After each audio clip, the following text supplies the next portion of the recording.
Hello students, welcome to the Rajendra Samrat academy. एक नई video में हम आप एनआईएस के जो बच्चे हैं उनके लिए सोशल का जो सब्जेक्ट है उसका चैप्टर 15, अभी हमने आपको लास्ट वीडियो में 14 चैप्टर दिया था, इससे पहले आपको मिला होगा। और अब जो इस वीडियो में हम आपके लिए ला रहे हैं चैप्टर 15 है, जो संवैधानिक मूल्य और भारत के राजनीतिक व्यवस्था के बारे में बताएगा। संवैधानिक जो है आपका बेसिक क्या है, उसकी बेसिक पकड़, उसमें जैसे कि आप मूल आधार जो उसका होता है ना, बेस, उसके बारे में समझने की कोशिश करोगे।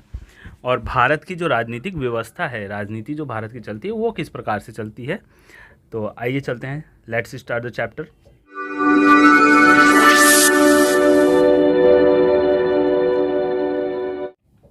तो स्टार्टिंग करते हैं। सबसे पहले हम इनका अर्थ से ही जैसे कि अभी तक हमने स्टार्ट किया है, तो अर्थ से ही हम स्टार्ट करते हैं।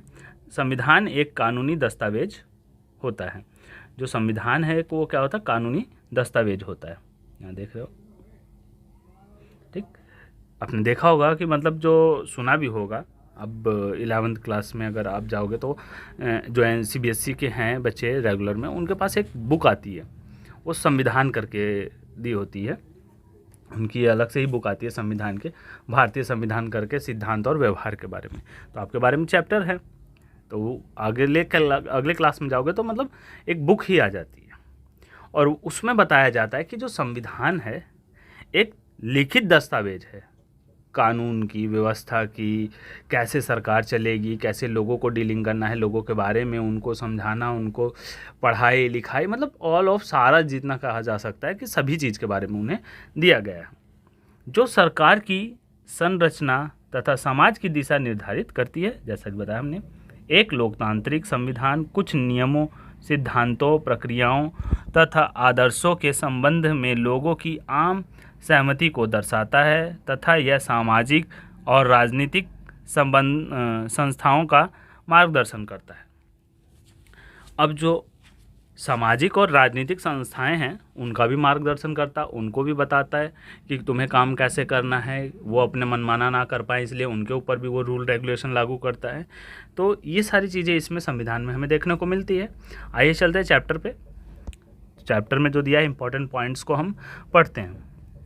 हम इनके जो चैप्टर का आपका है उसका इम्पॉर्टेंट पॉइंट्स है, ये आपका मेन चैप्टर नहीं है, जो चैप्टर का इम्पॉर्टेंट नोट्स है वो सारा हम इसमें से पढ़ रहे हैं, ठीक है ना बेटा। कहीं आप कन्फ्यूज़न हो जाओ कि मतलब हम चैप्टर से मैच नहीं कर रहा, तो यहाँ पे सिर्फ इम्पॉर्टेंट नोट्स जो है उनका इम्पॉर्टेंट पॉइंट्स, यहाँ से आप नोट्स बना सकते हो। जैसा हमने पहले भी वीडियो में बता दिया कि यहाँ पे आप नोट्स बना सकते हो, इसको अच्छे से समझ सकते हो। डिटेल मतलब मेन जो आपकी हेडलाइन, इंपॉर्टेंट लाइन्स वगैरह वो सारी निकाल के यहाँ पे रखी गई है, उसको हम समझने की कोशिश कर रहे हैं। देखो, दिया है संवैधानिक महत्व। संवैधानिक महत्व क्या होता है? संविधान देश का आधारभूत कानून होता है। आधारभूत मतलब बेसिक, एकदम आधार। जैसे आधार होता क्या, पहले आधार समझ लो। मान लो अगर हम ये घर बनवाते हैं, हमने ये घर बनवा दिया, ठीक, जैसा भी आपने घर बनवाया, उससे पहले क्या किया जाता है? उससे पहले गड्ढा खोद के उसकी नींव डाली जाती है, ठीक है। तो ये क्या होता है? इसका आधार होता है, इसके ऊपर तुम्हें घर बनाया जाता है। तो मान लीजिए घर बनवाए जाते हैं, तो इस पे ये क्या होता है? टिका रहता है। कभी भी जैसे अगर भूकंप आ जाए, कुछ भी हो, तो ये हिलता नहीं है। और आजकल जैसे कि पहले ज़माने में तो इतनी ईंट जोड़ के ही बना दिया जाता, अब क्या है कि इसमें पिलर्स डाल के बनाए जाते हैं ताकि ये और मजबूत हो जाए, ठीक है ना। तो ये इसका आधार है, आधार तैयार किया जाता है, इसका बेस। तथा वह विधि के शासन की स्थापना करता है। जो विधि है, कानून है, उसकी व्यवस्था, ये शासन की व्यवस्था स्थापना करता है। संविधान देश का सर्वोच्च कानून माना जाता है। जो संविधान है देश का सर्वोच्च कानून है, इसका कोई उल्लंघन नहीं कर सकता। सरकार का कोई नियम या निर्णय यदि इसके अनुरूप ना हो तो उसे असंवैधानिक घोषित किया जा सकता है। जैसे कि अगर उसके अनुरूप नहीं, जैसा मतलब संविधान में लिखा गया, अगर उसके अनुरूप नहीं हुआ तो इसे असंवैधानिक घोषित कर दिया जा सकता है, मतलब अमान्य होगा। संविधान सरकार की शक्ति को सीमित करता है, और सरकार भी अपना मनमाना ना कर पाए, इसलिए संविधान क्या करता है? उसकी शक्तियों को भी एक सीमाबद्ध करता है, तथा सरकार को शक्ति का दुरुपयोग करने से भी रोकता है। अब जब सीमाबद्ध हो गए कि मतलब आप ये नहीं कर सकते, आप ये कानून नहीं ला सकते, अब ये सुधार नहीं कर, ऐसा नहीं कर सकते, दूसरा देश नहीं बना सकते, ये सारी चीज़ें अगर जब नहीं परमिशन है तो वो उसके अलावा कभी सोच भी नहीं सकते और ऐसा कोई काम भी नहीं कर सकते संविधान के विरुद्ध, क्योंकि अमान्य हो जाएगा। अब वो मान्य ही नहीं होगा। हमारा संविधान लोगों की बदलती आवश्यकताओं और आकांक्षाओं को पूरा करने में सक्षम है। ऐसा क्यों है? कह रहा कि हमारा जो संविधान है ना, बदलती जो आवश्यकताएं हैं लोगों की और आकांक्षाएं उसको पूरा करने में सक्षम है। क्यों? क्योंकि एक लाइन कही गई है, भारत का जो संविधान है ये सख्त भी है और लचीला भी है। आगे चलते हैं नेक्स्ट हेडिंग। भारत के संविधान के स्रोत, ठीक है ना, जो भारत का संविधान है, अभी हमने जिनके बारे में पढ़ा, उसके स्रोत कौन कौन से हैं पूछता है, क्वेश्चन भी पूछता है। भारत के संविधान के स्रोत देखो, भारत जो है संविधान का निर्माण एक भारतीय संस्था अर्थात संविधान सभा द्वारा किया गया। जो संविधान का निर्माण हुआ है वो संविधान सभा द्वारा किया गया है। भारत के संविधान के निर्माण पर निम्न कारकों का गहरा प्रभाव है।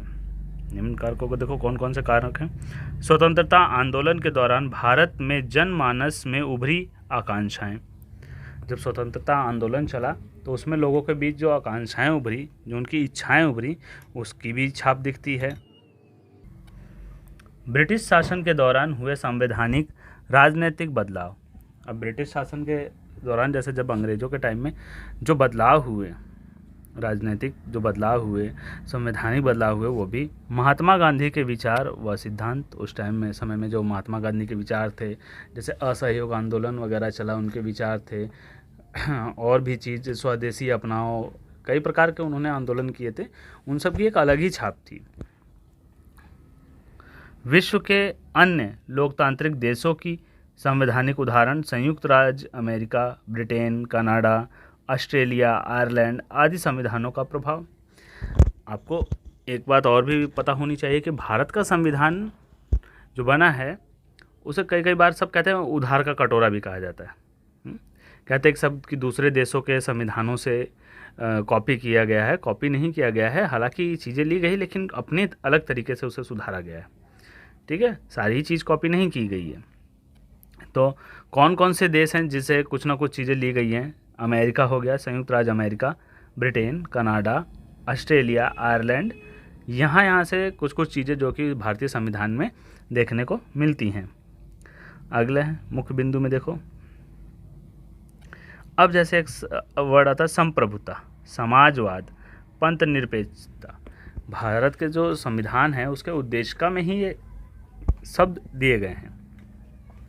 जो उसकी अगर आप कहते हैं जो उद्देशिका है उसमें स्टार्टिंग में उसमें चीज़ों को बताया गया है। तो समझते हैं इन वर्डों को।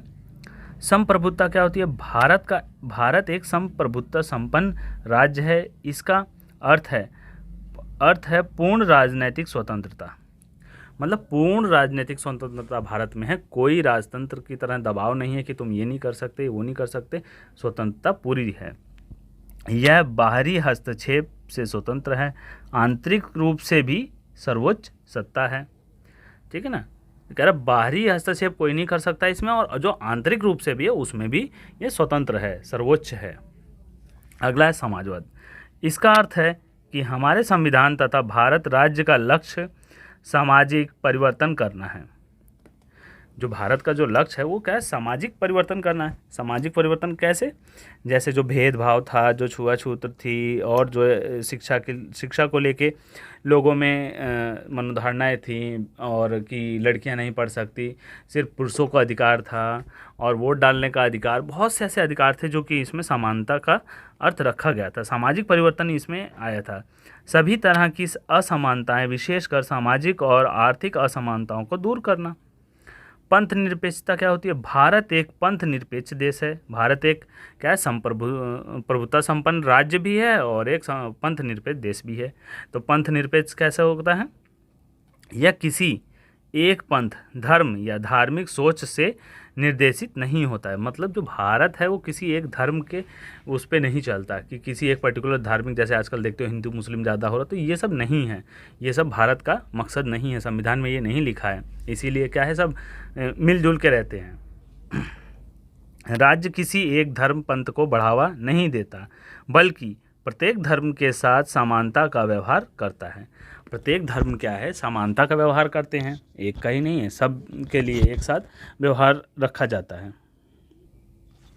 आगे चलते हैं, आगे देखते हैं। अब नेक्स्ट पेज पे अगला शब्द आता है लोकतंत्र। लोकतंत्र जैसा कि आप लोग जानते ही हो, ठीक, जहाँ लोगों का तंत्र हो, ठीक, छोटे में अगर कहा जाए तो जहाँ लोगों का शासन हो, लोगों की जहाँ चलती है वहाँ लोकतंत्र है। भारत के संविधान की प्रस्तावना इन शब्दों से शुरू होती है, हम भारत के लोग। अगर जो भारत की अगर हम प्रस्तावना देखेंगे तो उसमें साफ साफ लिखा गया है, हम भारत के लोग, ठीक। भारत का अर्थ है इंडिया, इंडिया मतलब भारत, साफ साफ लिखा है, ना कि इंडिया मतलब हिंदुस्तान नहीं लिखा है। इंडिया मतलब भारत ही है और भारत मतलब हिंदुस्तान नहीं है। संविधान में साफ साफ लिखा गया है कि भारत मतलब इंडिया और इंडिया मतलब भारत। यह दर्शाता है कि भारत एक लोकतंत्र है, हम भारत के लोग, लोग से क्या होगा, लोगों का तंत्र, यहाँ पे होगा लोकतंत्र, तथा यह शासन की अंतिम शक्ति जनता में निहित है। जो यहाँ है वो शासन की जो शक्ति है ना, जैसे अभी हम प्रधानमंत्री है और जो सरकार हम बनाते हैं, हम लोग वोट डालते हैं, जो 18 साल से ऊपर के हैं ये सब वोट डाल के क्या करते हैं, सरकार का निर्माण करते हैं ना, करते हैं। जैसे आप हो, अगर 18 के हो तो आप वोट दे सकते हो, नहीं हो तो आपसे बड़े जो हैं वो वोट दे सकते हैं। लोग सार्वभौमिक वयस्क मताधिकार के आधार पर अपने प्रतिनिधियों का चुनाव करते हैं। वयस्क मतलब जो 18 साल से ऊपर होते हैं, वो अपने वोट के अनुसार क्या करते हैं, अपने प्रतिनिधि मतलब जो जैसे नेता है उनका चुनाव करके उनको हम लीडर नियुक्त करते हैं, MLA MP ये सब हम विधायक वगैरह चुनते हैं, तब वो आगे जाके अपना हमारा जो पक्ष रखते हैं आगे। तो ये है क्या, लोकतंत्र में। गणतंत्र, अगला शब्द गणतंत्र है। भारत एक गणतंत्र है क्योंकि भारत का राष्ट्रपति जो कि भारत राज्य का अध्यक्ष है। भारत क्या है, राज्य है, ठीक है ना। देश, राज्य और देश मतलब अगर हम राष्ट्र की बात करते हैं तो ये हमारे अंदर की मनोधारणा होती है, ये हमारा सम्मान, हम उसको राष्ट्र करते हैं, हम उसे एक देश मानते हैं, ये अपनी तरफ से। लेकिन सब उसे, अगर हम नेशनल लेवल पे जाएंगे, जब इंटरनेशनल पे बात करेंगे तो वहाँ देखोगे तो सब कहते हैं United state of America, United kingdom, ये सब एक राज्य हैं। ऐसे ही इंडिया स्टेट, भारत को भी स्टेट कहा जाता है। भारत के अध्यक्ष कौन है, राष्ट्रपति हैं। जनता द्वारा अप्रत्यक्ष रूप से आम लोगों से चुना जाता है, ठीक है। जो ये अप्रत्यक्ष रूप से लोग इन्हें इलेक्शन देते हैं, ठीक है, मतलब सॉरी वोट करते हैं, और ये जैसे इसमें पब्लिक नहीं भाग लेती है। हम अपने मुख्यमंत्री, प्रधानमंत्री को वोट डाल के चुनते हैं और ये लोग क्या करते हैं, राष्ट्रपति को चुनते हैं। यह वंशानुगत आधार पर शासन नहीं करता। अब राष्ट्रपति भी जो राजा है ये किसी वंश के आधार पर नहीं करता, जैसे इंग्लैंड वगैरह में है तो उसके पोते, उसके आगे उनके पोते, उनके पोते, उनके बच्चे, मतलब उसी खानदान के ही, जैसे कि रानी एलिजाबेथ वगैरह ये सब बनी हुई हैं, और उनके ही खानदान में अगली पीढ़ी में जो भी उनकी बहू होगी, बेटी होगी, जो वही वहाँ का शासन चलाएगी। तो ऐसा वहाँ पे इंडिया में नहीं है, इंग्लैंड में है लेकिन यहाँ नहीं है। न्याय, लेकिन भारत में जो है, इसको समझ लो, भारत में जो क्या है कि हर 5 साल पर राष्ट्रपति चेंज हो जाता है। अब ये अभी जैसे हमारे लास्ट में अपने राष्ट्रपति देखा होगा SC कैटेगरी से थे, अब ST कैटेगरी की हमारी जो नई राष्ट्रपति बनी है, आपको नाम भी याद होगा, द्रौपदी मुर्मू, और उससे पहले रामनाथ कोविंद थे, ठीक है ना। तो अब 5 साल पर क्या राष्ट्रपति चेंज होता जाता है। इसी तरह से आगे है, आगे समझते हैं। उम्मीद है कि आपको समझ में आ रहा होगा। नहीं समझ में आएगा तो आप कमेंट ज़रूर करना कि बेटा हमें ये टॉपिक नहीं समझ में आया, कि सर हमें ऐसा कुछ, कोई सा भी इशू है तो आप उसे कमेंट में बता सकते हो। हम पूरी कोशिश करेंगे फिर से एक्सप्लेन करने के लिए आपको। या और अच्छे तरीके से करेंगे एक्सप्लेन, या आप कहोगे तो हम आपके बुक के चैप्टर से ही डायरेक्ट चैप्टर वाइज कर देंगे। ये तो स्पेशल जैसे कि अलग से नोट्स है गाइड तौर पे, उसमें से हम आपको एक्सप्लेन कर रहे हैं, ठीक है ना। न्याय। संविधान भारत के सभी लोगों के लिए सामाजिक, आर्थिक और राजनीतिक न्याय सुनिश्चित करता है। संविधान क्या है, सभी लोगों के लिए समानता का अधिकार देता है, सामाजिक तौर पे, आर्थिक तौर पे और राजनीतिक तौर पे, जिससे सामाजिक आर्थिक समानता पर आधारित नई समाज व्यवस्था का निर्माण किया जा सके। इस पे क्या है, नई समाज की व्यवस्था का निर्माण किया जा सकता है। अब जब समानता होगी तो सब आगे बढ़ने की कोशिश करेंगे, देश तरक्की करेगा, गांव तरक्की करेगा, फिर हमारा राज्य तरक्की करेगा, देश तरक्की करेगा। इसी तरीके से धीरे धीरे जब समानता सबके पास होगी तभी ना करेंगे। अगली हेडिंग चलते हैं। स्वतंत्रता। संविधान प्रत्येक नागरिक को विचार, अभिव्यक्ति, विश्वास, आस्था और उपासना की स्वतंत्रता प्रदान करता है।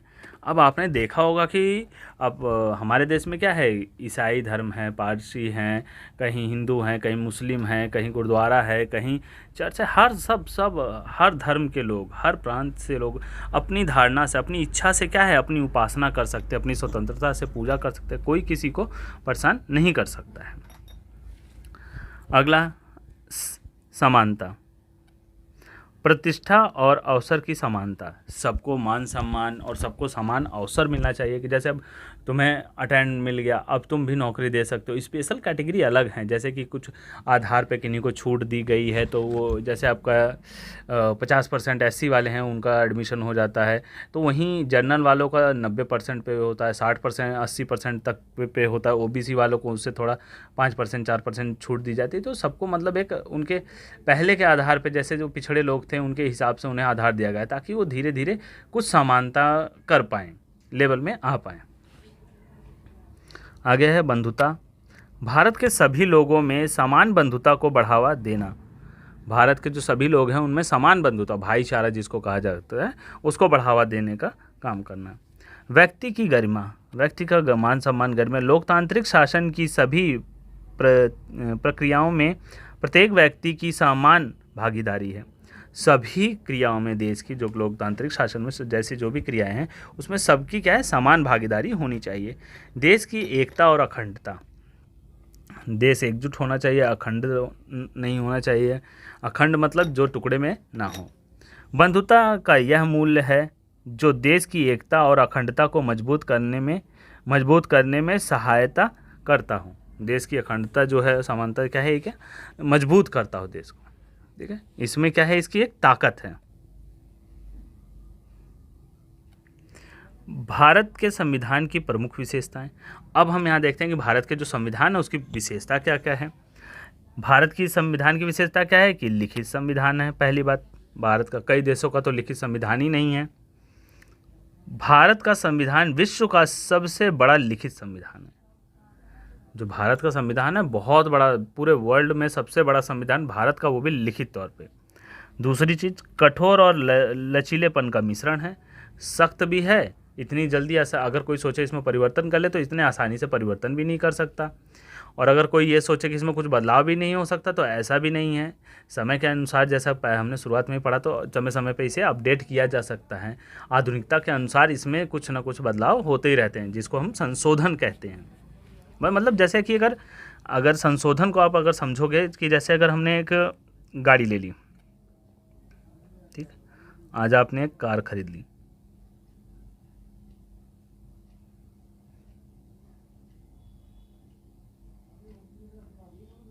अब आपने जब कार खरीद ली, अब कार में क्या चाहते हो, अब कि कुछ अपडेट्स करा दो, ठीक है। तो आपने कुछ इसमें अपडेट करा दिए, कार को अपना इस तरीके से बनवा दिया, कुछ मॉडिफाई करा दिया, कार आपकी ऐसे बन गई, ठीक है। समय समय पे आपने उसको और बदल दिया, आपकी कार अलग ही बदलने लग गई। मतलब है तो आपकी कार ही, लेकिन उसमें क्या किया आपने, थोड़ा बहुत परिवर्तन कर दिया, है ना। पेंट चेंज कर दिया, कहीं मॉडिफिकेशन कर दी, तो ये क्या होता है, संशोधन इसको कहा जाता है। देखो, तो यही है कि ये इसमें बदलाव भी कठोरता, जैसे हमने पढ़ा, कठोरता और लचीलेपन का मिश्रण है। तो कठोरता राजनीतिक व्यवस्था में दृढ़ता और निरंतरता सुनिश्चित करती है, जबकि लचीलापन लोगों की बदलती आकांक्षाओं को सहमति और समायोजित करने में सहायता करती है। बदलती आकांक्षाओं को, जैसे उम्मीदें बदलती जा रही हैं, उसके हिसाब से धीरे धीरे क्या है उसमें परिवर्तन, बदलाव, संशोधन के रूप में कर दिया जाता है, जिससे आसानी से क्या है समय के साथ परिवर्तित होता रहता है संविधान, जो कि बहुत आसान बन जाता है। इसीलिए उसे लचीला माना जाता है और राजनीतिक तौर पर इसे कठोर भी माना जाता है। अगला है मौलिक अधिकार व कर्तव्य। जो भारत के लोग हैं उनके लिए क्या है, कुछ जो जनता है, जो समाज है, उनके लिए कुछ मौलिक कर्तव्य भी बनाए गए हैं, और कुछ उनके लिए क्या है अलग से मौलिक कर्तव्यों के साथ उनका अलग से ही अधिकार है। अब उनके देश के प्रति कुछ कर्तव्य भी होते हैं, जैसे घर के प्रति आपके कुछ कर्तव्य होंगे, स्कूल के प्रति कर्तव्य होते हैं, वैसे ही देश के प्रति भी क्या है लोगों के कर्तव्य निर्धारित हैं। मौलिक अधिकार व्यक्ति को राज्य की स्वेच्छाचारी तथा असीमित शक्ति के प्रयोग से सुरक्षा प्रदान करते हैं। वे न्याय संगत हैं। अब ये क्या है कि जो राज्य की शक्तियाँ उनसे उनको स्वेच्छाचारी है, मतलब उनकी इच्छा से, जो राज्य अपनी इच्छा से उनके ऊपर ज़्यादा दबाव नहीं कर सकता। असीमित शक्तियों के प्रयोग से सुरक्षा प्रदान करता है कि उनका हनन ना हो, उन्हें दबाव ना किया जाए, उनको किसी चीज़ के लिए सताया ना जाए। ये सारे चीज़ उनके मौलिक अधिकार हैं। तो कोई सी भी सरकार होगी तो उनको क्या होगा, अगर मौलिक अधिकारों का हनन होगा तो वो कोर्ट वहाँ सुप्रीम कोर्ट में जाके इसको कह सकते हैं। न्यायालय द्वारा बाध्यकारी है। मौलिक कर्तव्य राष्ट्रभक्ति, मानवतावाद, पर्यावरणवाद, वैज्ञानिक दृष्टि, ज्ञान अर्जन आदि मूल्यों को दर्शाते हैं। नागरिकों से अपेक्षा की जाती है कि वे इनका पालन करें। अब नागरिक जो हैं उनसे अपेक्षा की जाती है कि वो इसका क्या करें, पालन करते रहें, समय समय पे इसका पालन करते रहें।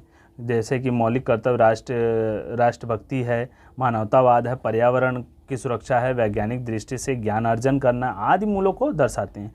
नागरिक से अपेक्षा की जाती है कि वो इनका पालन करें। अगला है राज्य की नीति निर्देशक सिद्धांत। अब नीति निर्देशक तत्व और सिद्धांत करके आते हैं, पढ़ने के लिए हेडिंग मिलेगी, कहीं तत्व मिलेगा, कहीं सिद्धांत मिलेंगे। इनका उद्देश्य सामाजिक आर्थिक न्याय को सुनिश्चित करने के लिए भारत में लोक कल्याण राज्य की स्थापना करना है। भारत में मतलब हर एक चीज़ आर्थिक और सामाजिक न्याय के नज़रिए से इन्हें भारत में कल्याणकारी राज्य की स्थापना करने का सिद्धांत बनाया जाता है। इनकी नीति है, इनका एक सोच है कि ऐसा हमें एक निर्माण करना चाहिए, राज्य निर्माण करना चाहिए जो जो लोगों के लिए कल्याणकारी हो। अगली हेडिंग हमारी एकीकृत न्यायिक व्यवस्था। अब सबके लिए एक ही जैसी न्याय व्यवस्था होनी चाहिए। जैसे कि सबसे ऊपर सर्वोच्च न्यायालय क्या है, सबसे ऊपर है, उच्च न्यायालय, फिर उसके बाद अधीनस्थ न्यायालय, ठीक है, छोटी कोर्ट होती हैं, फिर उसके बाद न्यायालय जाते हैं, फिर सर्वोच्च न्यायालय जाते हैं, ठीक, supreme court, high court, supreme court. ठीक, आगे चलते हैं।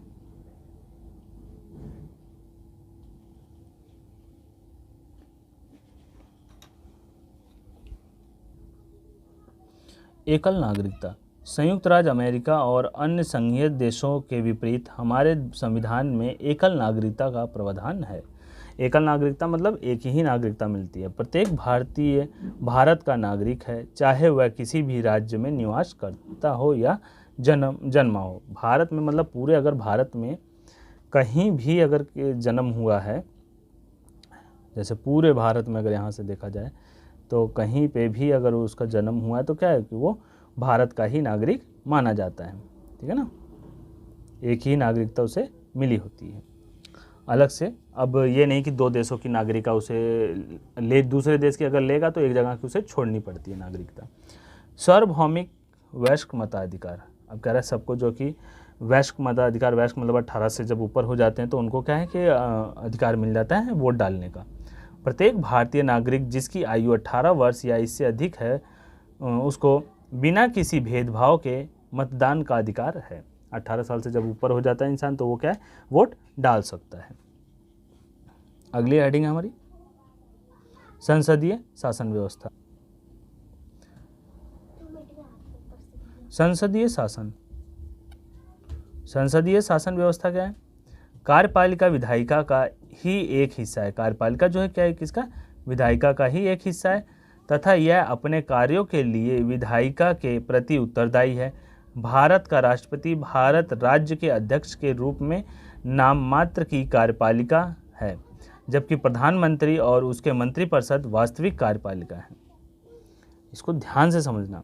जो भारत का राष्ट्रपति है भारत राज्य के अध्यक्ष के रूप में सिर्फ नाम मात्र का वो प्रधान है। जो सिर्फ राष्ट्रपति सिर्फ नाम मात्र का ही काम उसका मुखिया है, जबकि जो प्रधानमंत्री है और उसकी मंत्रिपरिषद वास्तविक कार्यपालिका है तथा संसद के प्रति उत्तरदायी है।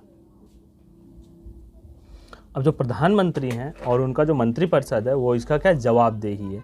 कार्यपालिका का किसी भी काम को कुछ होता है तो उसका उसे उत्तर देना होता है, वो उत्तरदायी है। ठीक है, अगली हेडिंग हमारी है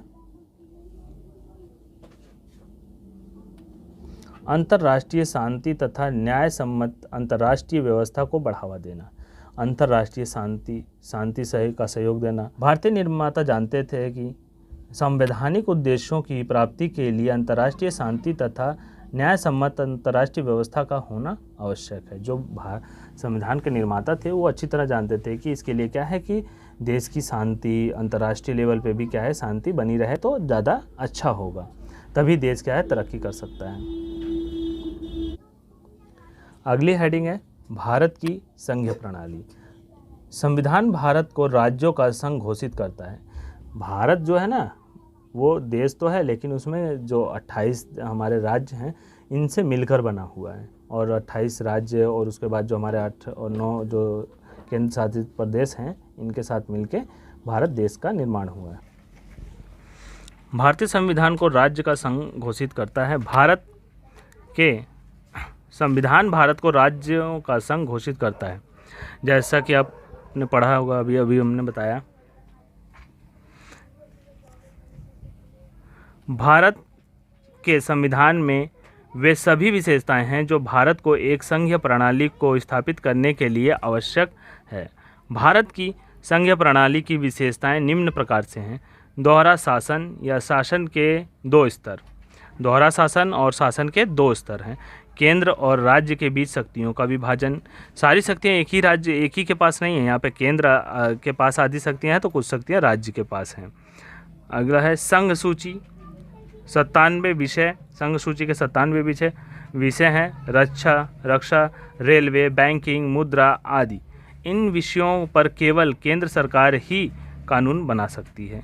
केंद्र सरकार जो संघ सूची पे ये 97 विषय हैं जिन पे वो अपना नियम कानून बना सकती है। राज्य सूची 66 विषय हैं। 66 कानून और व्यवस्था, पुलिस, स्थानीय शासन आदि। इन विषयों का प्रशासन तथा कानून निर्माण राज्य सरकार के कार्यक्षेत्र में आता है। समवर्ती सूची, अगला पॉइंट हमारा समवर्ती सूची। समवर्ती सूची जो है इसमें क्या है देखो, 47 विषय हैं। शिक्षा, वन, बिजली आदि। इन विषयों पर केंद्र और राज्य सरकार दोनों ही कानून बना सकती है। समवर्ती मतलब दोनों मिलकर इस पर कानून बना सकते हैं। राज्य अपने अनुसार और केंद्र सरकार अपने अनुसार उसको बता के राज्य सरकार को सौंप कर देती है। राज्य सरकार उस पर उस हिसाब से पालन करती है, उसका देखभाल करती है। इसके अलावा वे विषय जिनका वर्णन इन तीनों विषयों में सूचियों में नहीं मिलता है अवशिष्ट शक्तियाँ कहलाती हैं। जिनका वर्णन इनमें नहीं है तीनों में, वो अवशिष्ट शक्तियाँ कहलाती हैं। भारत में अवशिष्ट शक्तियाँ केंद्र को प्रदान की गई हैं। जो अवशिष्ट शक्तियाँ हैं वो किसको दी गई? केंद्र को। लिखित संविधान, स्वतंत्र और निष्पक्ष न्याय प्रणाली तथा सर्वोच्च न्यायालय की व्यवस्था, ये सब क्या है संविधान में है।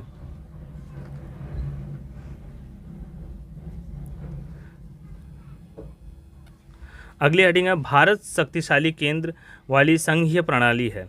इसके बारे में देखते हैं। शक्तियों का विभाजन केंद्र के पक्ष में है। शक्तियों का विभाजन ज़्यादातर क्या है? केंद्र के पक्ष में। सर्वोच्च न्यायालय के अधीन एकीकृत न्यायिक व्यवस्था ये भी केंद्र में है। और आपातकालीन प्रावधान केंद्रीय व संघीय सरकार अत्यधिक शक्तिशाली बना देता है। जो आपातकालीन जो प्रावधान है, आपातकाल लगा सकते हैं, वो केंद्र सरकार और संघीय सरकार दोनों को क्या है? अत्यधिक शक्तिशाली बनाता है। राज्यों के राज्यपालों की नियुक्ति भारत के राष्ट्रपति द्वारा की जाती है। राज्यों की केंद्र पर वित्तीय निर्भरता राज्यों के जो केंद्र पे है, क्या उसके पैसे के लिए उस पर निर्भर रहते हैं। जो कोई योजना आती है तो केंद्र से पास, सुना होगा आपने कि ये केंद्र बजट से पास हुई है, केंद्रीय योजना है या राज्य योजना है।